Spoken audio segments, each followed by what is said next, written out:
What are some tips on how to manage meeting notes? That is a question that was placed in one of the comments underneath these videos, so thank you very much for asking that question. And the answer is going to depend on how you take notes. So if you have access to a recording of the meeting, whether it's virtual or in person, and you are allowed to access an AI summary, that is one of the easiest ways to take notes. Keeping in mind that AI is not 100% accurate.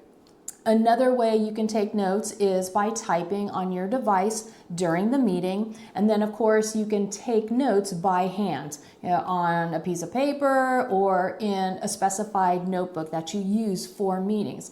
No matter which note-taking system you use, you want to make sure that something happens with those notes. So every time you have a meeting scheduled, you also want to make sure that you set aside 10 to 15 minutes after the meeting, whether it's immediately after or later that afternoon or the next day. You schedule 10 to 15 minutes to go through those notes. And what you're doing is you're checking for accuracy, you're reviewing any actions that came out of that meeting, as well as any calendar items.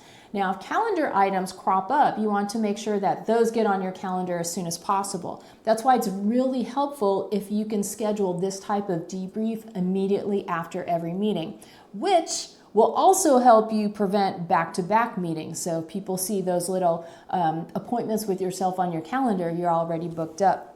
You'll want to make sure that those calendar items are placed on the calendar. Any action items are placed in your task management system, and then you're deciding where these notes need to go. If you're going to store them digitally, where on your device or where in your platform is it going to go?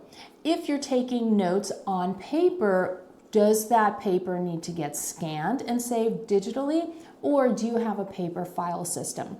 So no matter which method of note-taking you use, you want to make sure you've got that time set aside afterwards for debriefing.